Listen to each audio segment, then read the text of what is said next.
Bonjour à tous et à toutes. Chacun d'entre nous a au moins une fois dans sa vie pu admirer un arc-en-ciel.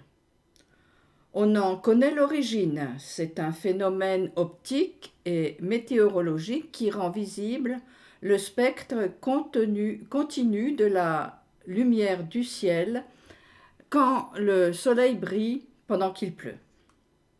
Mais encore. La Bible nous dit qu'il est le signe de l'alliance entre le Créateur et la nature après un malheur appelé déluge qui a frappé la terre. On peut même supposer que cela n'existait pas avant la catastrophe. Dieu dit : ceci est le signe de l'alliance que j'établis pour une durée perpétuelle entre moi et vous et tous les êtres animés qui sont avec vous. J'ai placé mon arc dans la nue et il deviendra un signe d'alliance entre moi et la terre. L'arc étant dans les nuages, je le regarderai et me rappellerai le pacte perpétuel de Dieu avec toutes les créatures vivantes qui sont sur la terre. L'arc-en-ciel, phénomène naturel visible par tous, a aussi et surtout un sens divin qui est : du gris sortiront toutes les couleurs de la vie pour celui qui s'attache à l'alliance dite dans le livre de la Genèse.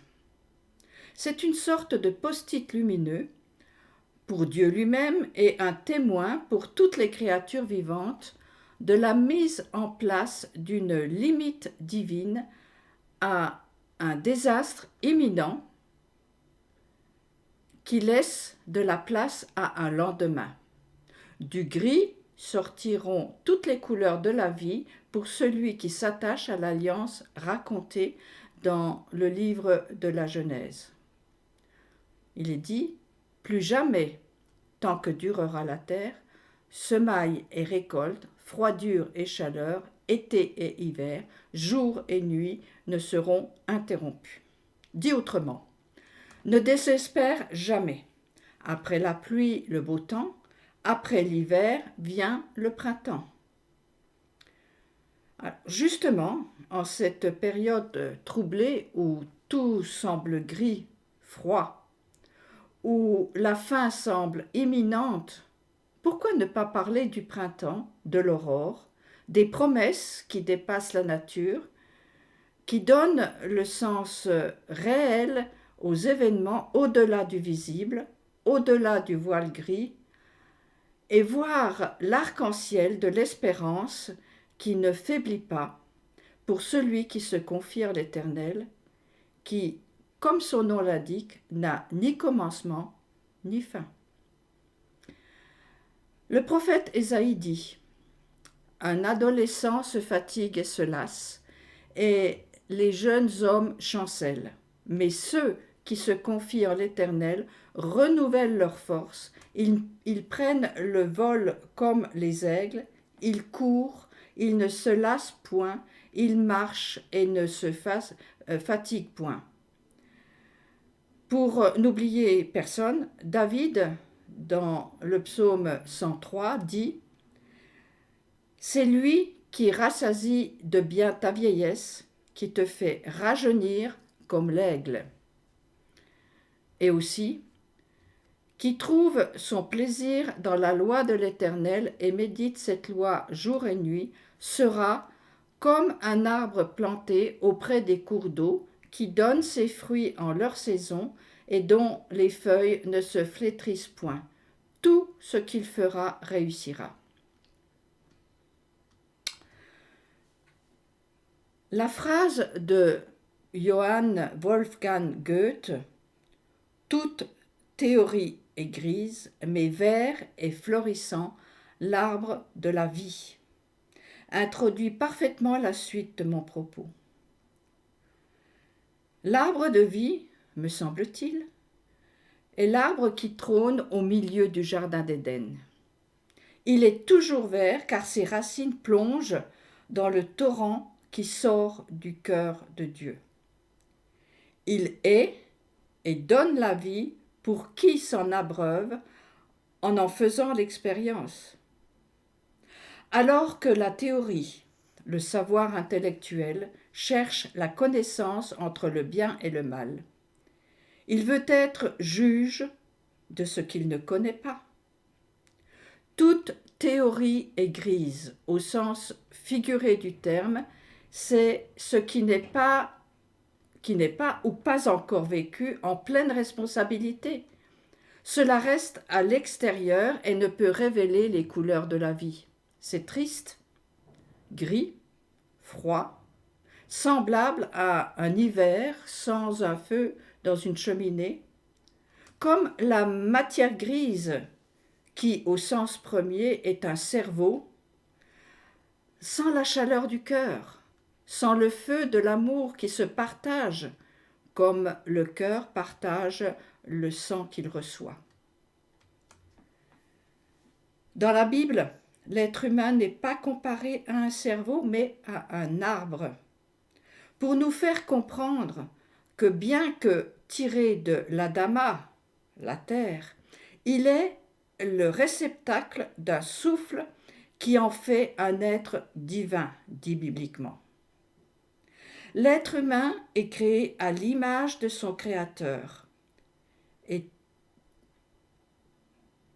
Et comme l'arbre, l'homme se nourrit de la lumière qui est la parole divine. C'est pourquoi, contrairement aux arbres naturels, il peut rester toujours vert, ses feuilles rester vertes et se renouveler sans cesse. N'est-ce pas ce que disent David et les prophètes? N'est-ce pas ce qui arrive à celui qui a pour berger Hachem, l'Éternel, qui est la lumière derrière le voile gris?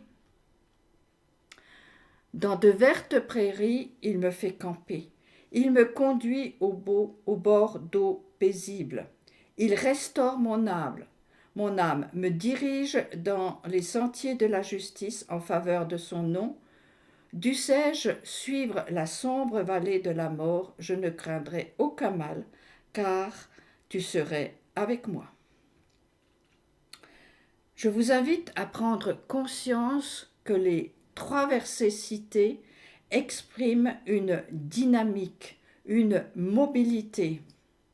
Et c'est Hachem qui manie la houlette pour nous conduire. Où ça?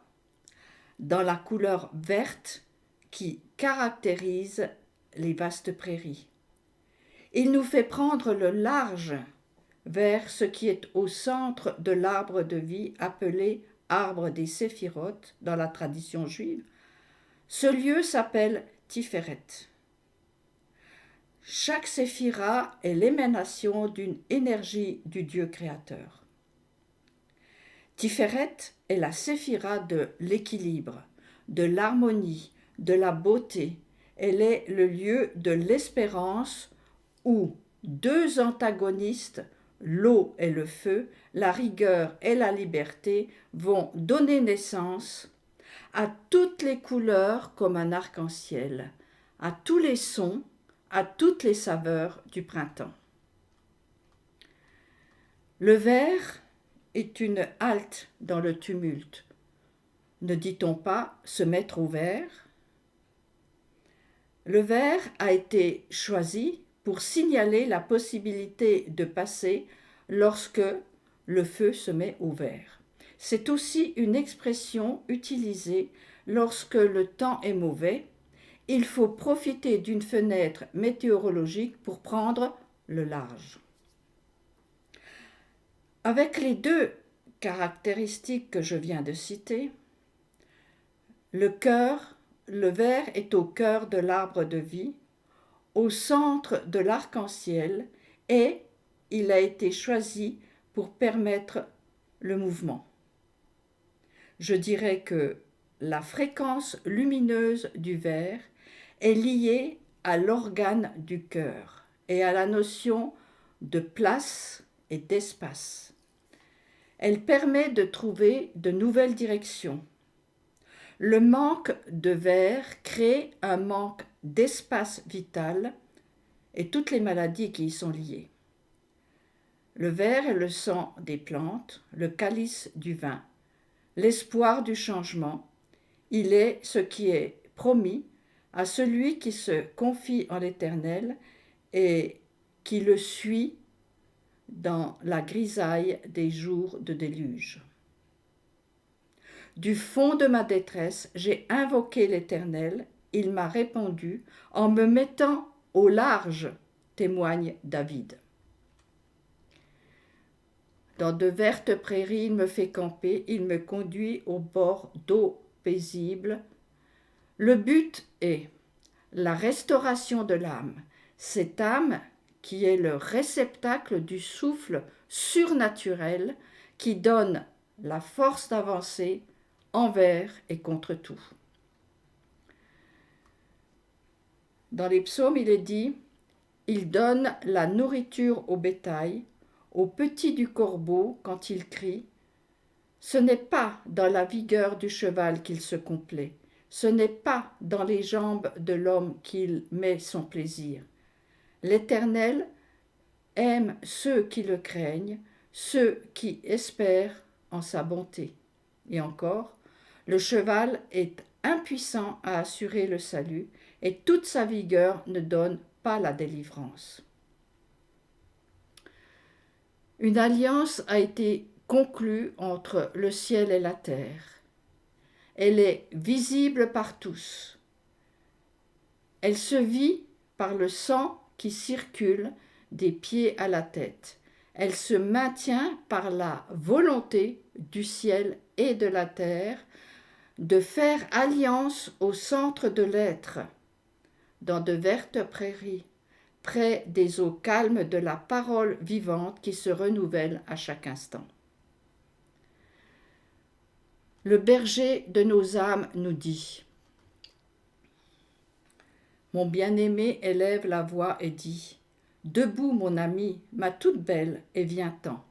Car voilà l'hiver qui est passé, la saison des pluies est finie, elle a cédé la place. Les fleurs se montrent sur la terre, le temps des chansons est venu, la voix de la tourterelle se fait entendre dans nos campagnes. Les fleurs se montrent sur la terre, le temps des chansons est venu et la tourterelle se fait entendre dans nos campagnes. » En regardant un arc-en-ciel, nous pouvons entendre cette voix qui est derrière le gris. Puissions-nous alors voir le printemps ou l'aurore qui vient au-delà des nuages, car c'est l'Éternel qui entr'ouvre le rideau des coulisses de notre histoire pour nous guider vers la lumière verte où il est écrit « Issue de secours ». Voilà ce que j'avais à vous dire aujourd'hui.